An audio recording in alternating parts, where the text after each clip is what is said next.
Assalamualaikum warahmatullahi wabarakatuh. Selamat sore dan salam sejahtera bagi kita semua. Perkenalkan, nama saya Rizky Rida, dosen tetap program studi Agroteknologi Fakultas Pertanian Universitas Samudra, Provinsi Aceh. Pada kesempatan kali ini saya akan memaparkan salah satu mata kuliah yang saya ampu di program studi Agroteknologi. Mata kuliah spesialis saya adalah Ilmu Teknologi Benih. Mata kuliah ini merupakan salah satu mata kuliah wajib pada program studi agroteknologi, mempunyai bobot 3 SKS, di mana 2 SKS teori dan 1 SKS praktikum. Adapun deskripsi dari mata kuliah ini akan memberikan pemahaman dan kemampuan kepada mahasiswa tentang ruang lingkup dan peranan teknologi benih dalam pertanian, meliputi konsep biji, bibit, dan benih, perbedaan ilmu benih dan teknologi benih, serta peranan teknologi benih dalam pertanian. Capaian pembelajaran pada mata kuliah ini, mahasiswa mampu yang pertama menguasai konsep ilmu perbenihan serta menerapkan peranan ilmu teknologi benih dalam proses budidaya tanaman secara berkelanjutan. Kedua, mahasiswa mampu mengidentifikasi permasalahan perbenihan serta teknik-teknik penanganan benih. Dan yang ketiga, mahasiswa mampu memahami sertifikasi benih dan persyaratan produksi benih bersertifikat. Pada mata kuliah ini, materi pembelajaran meliputi yang pertama, ruang lingkup dan peranan teknologi benih dalam pertanian, proses reproduksi pada tanaman, perkecambahan benih dan faktor yang mempengaruhi percambahan, kemunduran benih dan dormansi, produksi benih, pemasakan biji dan hubungannya dengan kualitas benih, pembersihan, pengeringan dan pemilihan benih, pengemasan dan penyimpanan benih, pengujian analisis mutu benih dan penyakit pada benih, serta sertifikasi benih. Proses pembelajaran yang saya terapkan pada mata kuliah ilmu dan teknologi benih yaitu yang pertama, student centered learning, yang meliputi diskusi, presentasi, dan ditambah materi dari saya sendiri. Yang kedua, research university, research basis learning, dosen memberikan contoh hasil-hasil penelitian untuk bahan ajar mata kuliah yang saya ampu. Yang ketiga, learning, bahan yang disiapkan dosen maupun mampu menunjang dapat diakses lewat internet dan diskusi melalui media. Kemudian, media pembelajaran saya gunakan pada saat perkuliahan yaitu menggunakan PowerPoint yang dilengkapi dengan video, pada praktikum dengan menggunakan modul praktikum. Untuk sistem penilaian saya terapkan itu meliputi sikap 10%, kuis 5%, tugas itu meliputi makalah dan review jurnal 10%, UTS 20%, UAS 25%, presentasi 10%, dan praktikum 20%. Selanjutnya saya akan menampilkan proses pembelajaran dari salah satu materi mata kuliah ilmu teknologi benih. Assalamualaikum warahmatullahi wabarakatuh.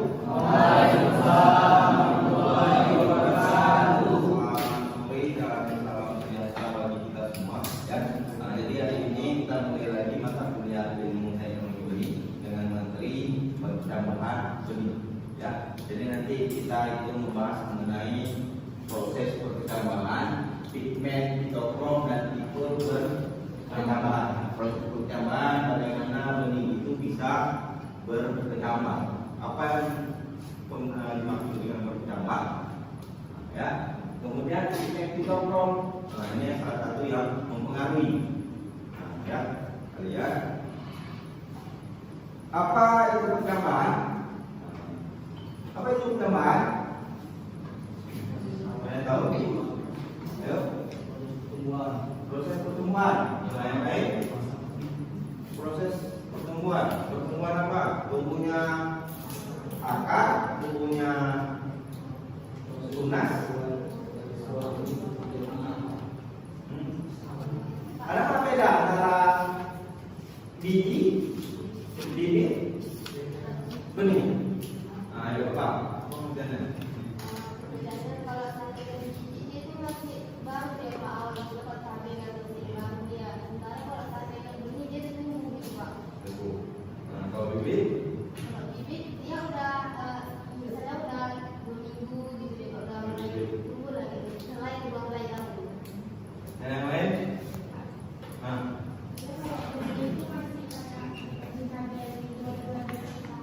penyakit. Nah, jadi belum mulai itu batal atau tunas, radikula itu akar. Nah, ini dasar sensori.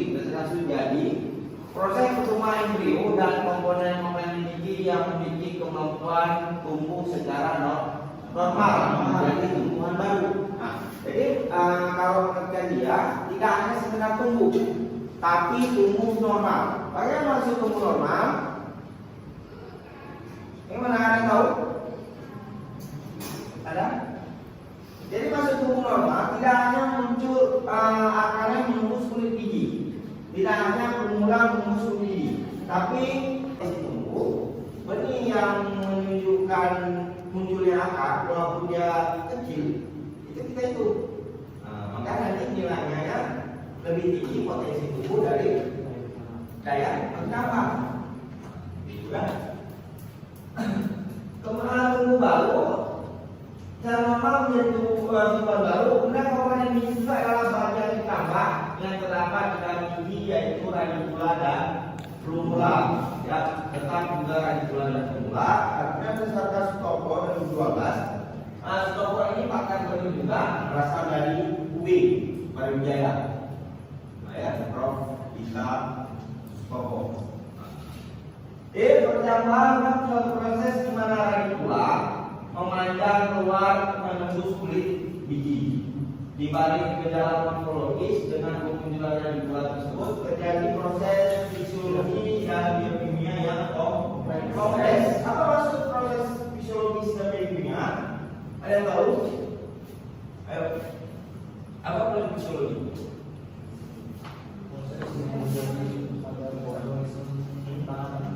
Kalau biokimia? Ayo. Yang depan? Ada ini? Apa? Pengertian proses fisiologis dan biokimia. Jadi ini menyangkut kerompakan. Ya. Jadi mungkin kita tahu kalau pada tanaman yang sudah tumbuh besar itu dia memperoleh hasil makanannya dari daun proses fotosintesa. Pada benih selama dia bertambah, ya, dia belum melakukan proses fotosintesis. Nah, dari mana dia memperoleh bahan makanan? Nah, untuk munculnya akar, munculnya bunga, itu butuh energi. Dari mana diperoleh? Dari bahan makanan yang terdapat dalam benih. Nah, makanya ada perbedaan daya ditambah antara benih berbiji besar dengan benih berbiji kecil. Dan lebih bagus daya ditambahnya benih berbiji besar karena bahan makannya lebih banyak. Jadi perumpamaannya seperti kalian makan satu piring sendiri dengan satu piring berdua, mana lebih kenyang? Ya. Jadi selama penambahan dia bahan makanannya diperoleh dari dalam benih. Bahan makanan dalam benih tersebut di awal itu belum bisa dimanfaatkan untuk pertambahan. Jadi harus ada namanya proses perombakan dari senyawa bermolekul besar yang tidak larut dalam air dirombak menjadi senyawa bermolekul kecil larut dalam air. Makanya bisa dimanfaatkan oleh beliau. Nanti kita lihat ya. Kemudian proses pertambahan ini kita lihat. Ini pada benih padi. Ya, ada perbedaan nggak? Apa bedanya? Akarnya lebih dalam. Jadi kalau normal pertumbuhan akarnya terus memanjang. Ya, terus memanjang. Tapi yang abnormal dia tidak memanjang, tapi dia menembus kulit benih, tapi dia tidak memanjang, terhenti, dan terhambat. Nah, ini termasuk dalam normal. Kalau dia tidak muncul akar atau tidak muncul tumbuhan, maksudnya apa? Dia normal nggak? Normal. Ini yang termasuk juga ya normal. Ya, termasuk juga ini. Oke. Kemudian, nah ini tambah normal dan normal. Itu beda nggak? Apa yang beda? Ini akarnya berkembang bagus, tapi mulainya yang terlambat atau pertumbuhannya itu tidak seperti yang seharusnya. Ya. Jadi kalau kita kaji dari teknologi benih, kita lihat ini antara gambar normal dan abnormal. Yang kita inginkan adalah gambar normal. Baik semua jenis tanaman, ya, semua jenis tanaman. Oke. Ini benih kedelai, ya, dan juga baik radikulanya atau lumulanya, ya. Jadi tanaman itu lebih bagus dibandingkan abnormal. Sampai sini ada yang ingin ditanyakan? Ada? Ya. Faktor yang menyebabkan perkembangan itu tidak normal secara maksimal. Ya, nanti di belakang. Ya, apa mengenai faktor itu banyak. Salah satu bisa karena embrionya tidak bagus pada saat proses pembuahan. Kedua, embryo tidak bagus. Yang kedua, masalah cadangan makanannya sedikit. Yang kedua, bisa disebabkan oleh faktor lingkungan, suhu terlalu tinggi, ya, suhu terlalu tinggi, ketika enzim akan merambat, karena protein itu sangat rentan terhadap suhu. Kalau suhu tinggi dia akan hancur. Jadi masuk denaturasi itu tidak berfungsi secara normal. Itu denaturasi. Ya. Ini tahapan metabolisme kita lihat. Jadi dalam proses penyaluran ini ada beberapa tahapan metabolisme. Yang pertama penyerapan air, imbibiasi, perombakan melancarkan makanan, pengangkutan makanan, pernapasan, asimilasi, pertumbuhan ke campak. Apa sih penyerapan air imbibiasi? Ini tahapannya dalam bentuk gambar, ya. Sama juga dapat terjadi cuma ini bentuk gambar. Ini. Jadi ini merupakan proses awal pada perkecambahan benih. Nah, itu dimulai oleh penyerapan air oleh benih. Nah, ini ada perbedaan 70 sampai 90%. Itu biasa kandungan air yang paling banyak di mana? Kalau saya di daerah situ Kasma itu sampai 90% mengandung air. Sisanya baru bahan organik. Ya, jadi bisa kalian bayangkan kalau tubuh kita ini tidak mengandung air, mungkin kita ya seperti sebatas. Ya. Kemudian penyerapan air oleh embrio dan menyebabkan pembengkakan dari kedua struktur ini mendesak kulit biji yang sudah lunak sampai retak. Ya, jadi karena penyerapan air terus menerus sampai 90%, ya, sampai semuanya. Ini ada batasan. Jadi benih ini tidak terus menyerap air, tapi ada batasan sampai dia tercukupi. Jadi biasanya sampai 70 sampai 90%. Ya, karena penyerapan air telah tercukupi, ini baik. Ya, jadi kalau ada ini kobo antara full bakal biji ke bakal buah. Itu fungsinya untuk pengiriman bahan makanan. Ya, jadi selama benih ini belum masak fisiologis, biasa secara visual ditandai oleh warna kulit benih, ya. Nah, itu terus dikirim bahan makanan melalui dulu. Tapi setelah masa fisiologis, nah itu akan terhenti. Tanaman tidak akan lagi mengirim bahan makanan ke biji melalui dulu, ya. Di sini pengaruh ada beberapa faktor. Yang pertama, mayoritas kulit benih. Apa mayoritas? Kulitnya tebal atau banyak mengandung senyawa kimia seperti tanin, asalglogenan. Nah, ini yang menyebabkan benih ini susah ditembus oleh air. Nah, ya, susah ditembus oleh air.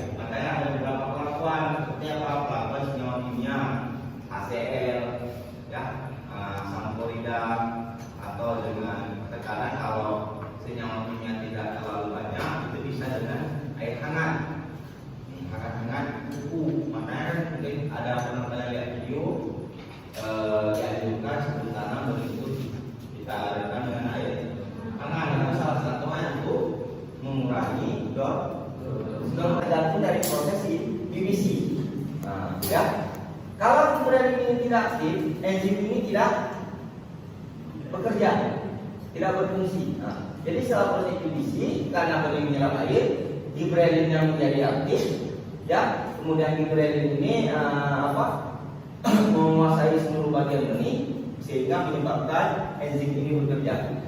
Jadi ada 3 enzim dalam perombakan makanan. Yang pertama amilase, lipase, dan protease. Amilase ini akan merombak pati menjadi gula. Ini pati yang bermolekul besar tadi ya, dirombak menjadi gula bermolekul kecil.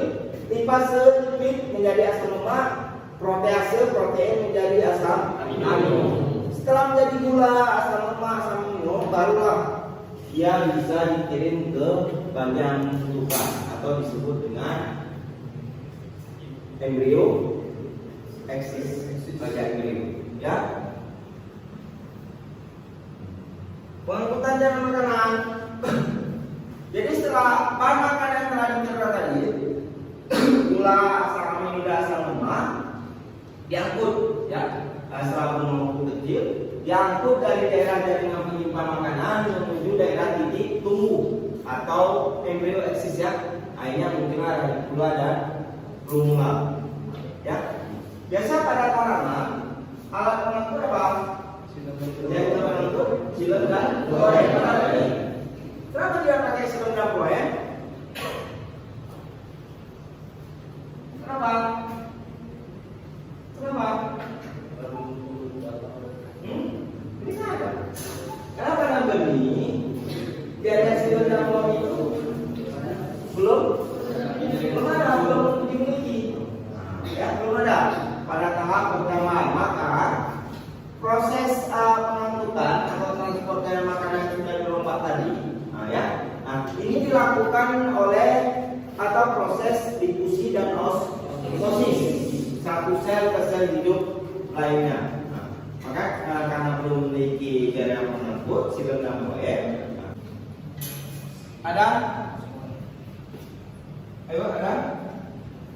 pertanyaan? Ini respirasi. Ada? Yang di belakang? Ada? Ada yang ditanyakan? Ada? Kemudian yang kelima, ini asimilasi.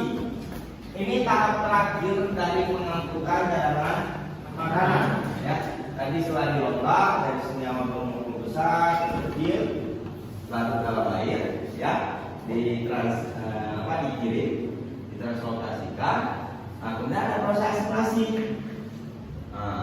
Ya, jadi pada proses asimilasi protein yang telah dirombak tadi oleh enzim menjadi asam amino ini diangkut ke titik tumbuh dan disusun kembali menjadi protein baru, terutama pembentukan protoplasma, ya.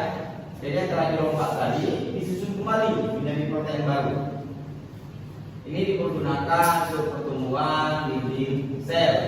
Nah, pada tahap ini dalam proses pembentukan kembali butuh energi dalam proses fotosintesis. Nah, pertemuan tambahan terakhir, ya. Jadi tahapan-tahapan tadi telah selesai, ya. Nah, baru pertemuan kedua, kulit gigi pecah, embrio eksis mulai tumbuh. Kenapa kulit gigi eksis? Ya, yang radikal tadi kenapa bisa menjadi akar rambut? Jadi kalau hingga, ya, sambil hingga dulu baru radikula. Ini kan akar utama. Pada tanaman monokotil, akar utama ini tidak akan terus berkembang, ya, tidak akan terus berkembang, ya, sampai pada saat tertentu dia akan terhenti digantikan oleh akar yang tumbuh di sampingnya. Kan menjadi akar serabut. Beda dengan tanaman dikotil. Tanaman dikotil akar yang awal muncul radikula yang awal itu akan terus berkembang menembus tanah, makanya dia berakar tunggal. Ini perbedaannya. Oke, ini aktivitas fitohormon dalam metabolisme pertambahan. Ya, ini bisa kalian lihat di Gardner et al 2008. Nah, saya pakai buku ini ada di pembacaan pembaca atau di Nusantara. Gardner ini buku bahasa Inggris tapi ada terjemahan, diterjemahkan oleh dosen UI. Ya, jadi mudah kok kalian memahami. Oke, kita lihat yang awal embrio endosperma aleron. Ya, ini dalam proses tahapan divisi. Ya, kemudian airnya masuk melalui tadi mana? Ini mikrofil ya. Selain masuk melalui mikrofil, gibberellin akan aktif. Selama proses divisi tadi gibberellin akan aktif, kemudian akan mengiringi seluruh bagian cadangan makanan yang tadi masih bermolekul besar. Sudah. Selama mengiringi, dia akan aktifkan tadi beberapa enzim. Enzim apa? Enzim amilase ya, lipase ya. Mengaktifkan beberapa enzim tersebut untuk merombak senyawa bermolekul besar menjadi senyawa bermolekul kecil sehingga bisa dibawa ke daerah embrio. Oke. Saat proses enzim tadi baru muncul sitokinin dan auksin. Sitokinin auksin itu apa? Ya, untuk pemanjangan sel, pembelahan sel, ya, untuk mendukung munculnya akar. Ya, auksin, air. Ini kolektif, ya kolektif tadi. Kenapa auksin di bawah? Jadi auksin ini dia akan sampai itu terdapat dua pigmen pitokrom yang sifatnya reversibel, bolak-balik. Jadi sifatnya bolak-balik. Jadi dua pitokrom ini dikenal dengan pitokrom merah dan pitokrom inframerah. Nah, dua ya. Ingat pitokrom merah dan pitokrom inframerah. Yang merah ini mengabsorpsi atau menyerap sinar merah. Yang inframerah ini menyerap sinar inframerah. Tapi sifatnya itu bolak-balik. Nah, seperti yang tadi slide ini. Jadi kalau balik menyerap pitokrom merah, ya, menyerap cahaya sinar merah oleh pitokrom merah, ini akan berubah menjadi pitokrom inframerah. Nah, ini yang akan merangsang pertambahan. Tapi kalau beli dia mendapatkan cahaya inframerah diserap oleh pitokrom inframerah, ini akan berubah menjadi pitokrom merah. Nah, ini akan menghambat pertambahan. Jadi sifatnya bolak-balik. Contoh, bila pada benih yang sedang beremisi diberikan cahaya merah, itu biasanya pada 660 sampai 676 nanometer.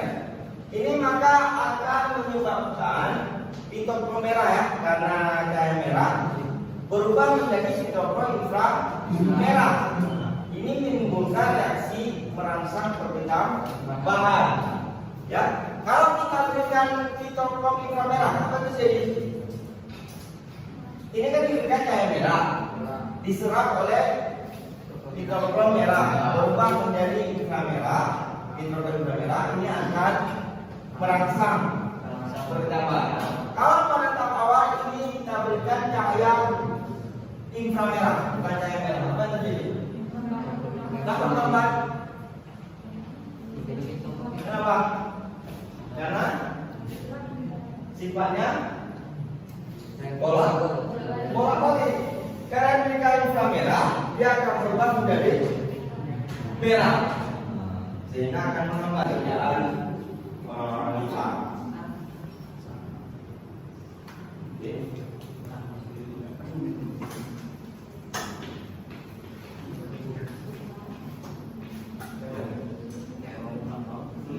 Jadi potensial tersebut itu selama dia muncul ke atas permukaan tanah, beberapa kali dia akan nyampe ke bawah. Ya, karena tanaman tersebut sudah bisa melakukan proses fotosintesis. Jadi tidak membutuhkan lagi cadangan makanan dari dalam ketika dia. Sedangkan hidrogen Muncullah yang kedua diikuti dengan pemandangan pemula. Yang pertama, hipokotnya tidak memanjang karena permukaan tanah. Sedangkan kosidedon yang tidak jelas. Beda dengan tanaman epidea. Tadi seperti kolektif tadi. Ya, jadi tadi seperti disebutkan yang awal itu adalah kolektif. Nah, inilah maksudnya melindung daripada lumrah menembus tanah. Nah, kolektif berupa pelindung pucuk dan daun. Nah, setelah muncul daun, kolektif ini juga akan berkembang, terus berkembang ya, hingga dia berwarna hijau dalam proses fotosintesis. Nah, ini videonya. Jadi kotiledonnya itu tetap berada di dalam tanah.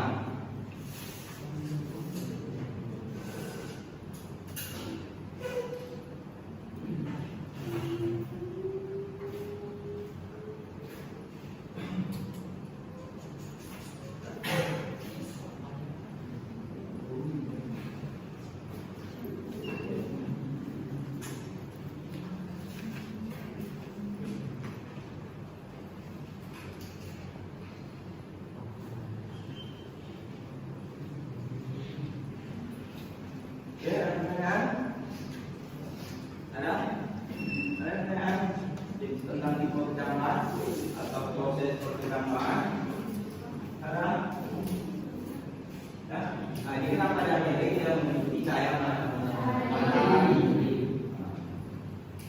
Cahaya matahari. Oke, ada tugas. Oke. Kalau ada yang menanyakan tadi sudah ini, ya, tadi sudah ada ini sampai jumpa pada pertemuan minggu Ramadan. Oke, Assalamualaikum warahmatullahi wabarakatuh.